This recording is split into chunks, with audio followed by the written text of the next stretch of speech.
ಎಲ್ಲಾ ಹಾನಿಯಿಂದ ಕೂದಲನ್ನು ರಕ್ಷಿಸುತ್ತೆ. ಬರೀ Amrut noni reach root premium hair oil. Sir ಅವಳ ಹೆಸರು ಹರ್ಷಿತಾ ಅಂತ. First year second sem EC department ಅಲ್ಲಿ ಓದ್ತಿದ್ದಾಳೆ ಸರ್. ನಿನ್ನೆ ಎಲ್ಲ ಚೆನ್ನಾಗೇ ಇದ್ಲು ಸರ್. ಅದು ಯಾಕೆ ಹಂಗೆ ಮಾಡ್ಕೊಂಡ್ಲೋ ಗೊತ್ತಿಲ್ಲ ಸರ್. ಈ ಇನ್ಸಿಡೆಂಟ್ ಆಗಿರೋದು ಅರೌಂಡ್ 9:30 ಇಂದ 10 ಒಳಗಡೆ ಅವಳು ಹ್ಯಾಂಗ್ ಮಾಡ್ಕೊಂಡು ರೂಮಲ್ಲಿ ಇದ್ಲು ಸರ್. ಅವಳನ್ನ ರೂಮಲ್ಲಿ ಹೋಗಿ ನಾವು ನಾಕ್ ಮಾಡಿದ್ವಿ ಸರ್, ಓಪನ್ ಮಾಡಿಲ್ಲ. ಅವಳು ಒಬ್ಳೇ ಇದ್ದಾಳೆ, ಅವಳ ರೂಮ್ಮೇಟ್ ವೆಕೇಟ್ ಆಗಿದ್ದಾಳೆ ಸರ್. ನಾಕ್ ಮಾಡಿದ್ವಿ, ಓಪನ್ ಮಾಡಿಲ್ಲ. ರೂಮ್ ಮುಂದೆಗಡೆ ಕಾಟ್ ಹಾಕಿ ಅಲ್ಲಿ ಮಿರರಲ್ಲಿ ನೋಡಿದ್ವಿ, ಹ್ಯಾಂಗ್ ಮಾಡ್ಕೊಂಡಿದ್ದಾಳೆ ಅಂತ ಗೊತ್ತಾಯ್ತು ಸರ್. ಅದಕ್ಕೆ ಬದುಕಿರ್ತಾಳೇನೋ ಅಂತ ಡೋರ್ ಓಪನ್ ಮಾಡಕ್ಕೆ ಟ್ರೈ ಮಾಡಿದ್ವಿ. ಡೋರ್ ಓಪನ್ ಮಾಡಿದ್ವಿ ಸರ್. ಆದರೆ ನಾವು ನಮ್ಮ ಹಾಸ್ಟೆಲಲ್ಲಿ ವಾರ್ಡನ್ ಇಲ್ಲ ಸರ್. ನಮ್ಗೇನಾದರೂ ಆದರೆ ಕರ್ಕೊಂಡು ಹೋಗೋಕ್ಕೆ ವೆಹಿಕಲ್ ವಿತ್ ಡ್ರೈವರ್ ಇಲ್ಲ ಸರ್. ವೆಹಿಕಲ್ ಅಥವಾ ಡ್ರೈವರ್ ಇಲ್ಲ ಸರ್. ಅದಕ್ಕೆ ನಾವು ಭಾರತಿ ಮ್ಯಾಮಿಗೆ ಕಾಲ್ ಮಾಡಿದ್ವಿ. ಭಾರತಿ ಮ್ಯಾಮ್ ಬಂದು HOD ತ್ರಿಬಲ್ ಇ ಡಿಪಾರ್ಟ್ಮೆಂಟ್ಗೆ HOD ಸರ್. ಅವ್ರಿಗೆ ಕಾಲ್ ಮಾಡಿದ್ವಿ. ಅವರು ಹಾಸ್ಟೆಲ್ ಇನ್ಚಾರ್ಜ್ ಅವ್ರು ನೋಡ್ಕೊತಾರೆ ಸರ್ ಹಾಸ್ಟೆಲ್. ಅವ್ರಿಗೆ ಕಾಲ್ ಮಾಡಿದ್ವಿ. ಅವ್ರು ಅರೌಂಡ್ 10:30 ಹಂಗೆ ಬಂದರು ಸರ್. ಅದಾದ್ಮೇಲೆ ಪೊಲೀಸ್ ಅವ್ರು ಬಂದರು ಸರ್. ಪೊಲೀಸ್ ಅವ್ರು ಬಂದಾಗ ವಾರ್ಡನ್ ಯಾರು ಅಂತ ಕೇಳಿದ್ರೆ ನಮ್ಮ ಹಾಸ್ಟೆಲ್ ಕ್ಲೀನ್ ಮಾಡ್ತಾರಲ್ವ ಸರ್ ಆಯಾ, ಅವ್ರನ್ನ ವಾರ್ಡನ್ ಅಂತ ತೋರಿಸ್ತಿದ್ದಾರೆ ಸರ್. ನಮ್ಮ ಹಾಸ್ಟೆಲಲ್ಲಿ ವಾರ್ಡನ್ನೇ ಇಲ್ಲ ಸರ್. ಗರ್ಲ್ಸ್ ಹಾಸ್ಟೆಲ್ ಅಂದ್ರೆ ಬೇಸಿಕ್ ಬಂದು CC ಕ್ಯಾಮ್ರಾ ಸರ್. ನಮ್ಮ ಇದಕ್ಕೆ CC ಕ್ಯಾಮ್ರಾನೇ ಇಲ್ಲ ಸರ್. ನಮ್ಗೆ ಬೇಸಿಕ್ ಫೆಸಿಲಿಟೀಸ್ ಏನೂ ಇಲ್ಲ ಸರ್.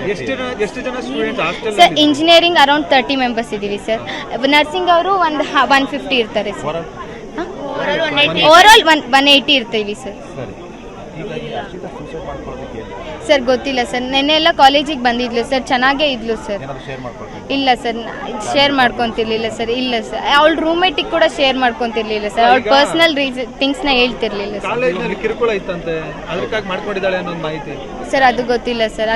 ಅದು ಅವಳಿಗೆ ಮಾತ್ರ ಗೊತ್ತು ಸರ್, ಅವಳು ಯಾಕೆ ಆ ಥರ ಮಾಡ್ಕೊಂಡು. ನನ್ನ ಜೀವನದಲ್ಲಿ ನಾನು ಮಾತ್ರವಲ್ಲ, ನನ್ನ ಕೂದಲು ಕೂಡ ಆಗಿರ್ಬೇಕು ಸ್ಟ್ರಾಂಗ್ ಅಂಡ್ ಸ್ಟೈಲಿಶ್. ಬರೀ Amrut noni reach root premium hair oil ನೊಂದಿಗೆ. Reach root premium hair oil. ಇಲ್ಲ ಸರ್, ಇಲ್ಲ ಸರ್. ಅದು ಅವಳು ಚೆನ್ನಾಗಿ ಓದೋ ಸ್ಟೂಡೆಂಟ್ ಸರ್. ಫಸ್ಟ್ ಸೆಮ್ ಅಲ್ಲಿ ಎಲ್ಲ ಕ್ಲಿಯರ್ ಆಗಿದೆ, ಒಂದು ಬ್ಯಾಕ್ಲಾಗ್ ಇಲ್ಲ ಸರ್. ಹಾಸ್ಟೆಲ್ ಸೇಫ್ಟಿ ಇಲ್ಲ ಸರ್. ಇವಾಗ ಅವಳಿಗೆ ಹಂಗಾಗಿದೆ ಸರ್. ಅದೆಲ್ಲ ಈ ಇನ್ಸಿಡೆಂಟ್ ಆಗಿದೆ ಸರ್. ಈ ಇನ್ಸಿಡೆಂಟ್ ಆಗಿದೆ. ನಮಗೆ ಎಲ್ಲರೂ ಬಂದ್ರು, ಪೊಲೀಸ್ ಅವ್ರ ಬಾಡಿನೂ ತಗೊಂಡೋದ್ರು ಸರ್.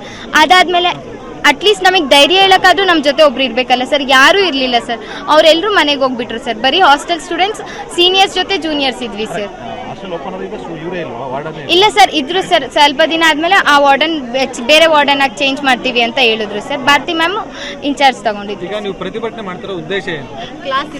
ಸರ್. ಅಲ್ಲ, ಅವಳು ಸೂಸೈಡ್ ಮಾಡ್ಕೊಂಡಿದ್ದಾಳೆ ಸರ್. ಅಂದ್ರೂ ನಮಗೆ ಮಾರ್ನಿಂಗು ಕಾಲೇಜ್ ಇಟ್ಟಿದ್ದಾರೆ ಸರ್. ಅವಳು ಸಾವಿಗೆ ನ್ಯಾಯ ಬೇಡ. ಯಾಕೆ ಸೂಸೈಡ್ ಮಾಡ್ಕೊಂಡ್ಲು ಅಂತ ನಮಗೆ ರೀಸನೇ ಗೊತ್ತಿಲ್ಲ ಸರ್. ನಾವು ನೋಡಕ್ ಹೋಗ್ತೀವಿ ಅಂದ್ರೆ ನೀವೇನ್ ಪ್ರಾಬ್ಲಮ್ ಒಳಗಡೆ ಸಿಗಾಕೋತೀರಾ ಅಂತ ಹೇಳ್ತಾ ಇದ್ದಾರೆ.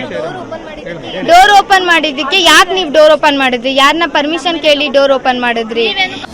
ಅನುಕ್ಷಣದ ಸುದ್ದಿಗಳಿಗಾಗಿ ವಿಸ್ತಾರ ನ್ಯೂಸ್ ಯೂಟ್ಯೂಬ್ ಚಾನೆಲ್ ಸಬ್ಸ್ಕ್ರೈಬ್ ಮಾಡಿ. ಹೊಸ ಸುದ್ದಿಗಳ ನೋಟಿಫಿಕೇಶನ್ಗಾಗಿ ಬೆಲ್ ಐಕಾನ್ ಕ್ಲಿಕ್ ಮಾಡಿ. ಲೇಟೆಸ್ಟ್ ಅಪ್ಡೇಟ್ಸ್ಗಾಗಿ www.vistaranews.com ವೆಬ್ಸೈಟ್ಗೆ ವಿಸಿಟ್ ಮಾಡಿ. ಅಂಗೈಯಲ್ಲೇ ಜಗತ್ತಿನ ಸುದ್ದಿ ತಿಳಿಯಲು ವಿಸ್ತಾರ ನ್ಯೂಸ್ ಕನ್ನಡ ಆಪ್ ಡೌನ್ಲೋಡ್ ಮಾಡಿ.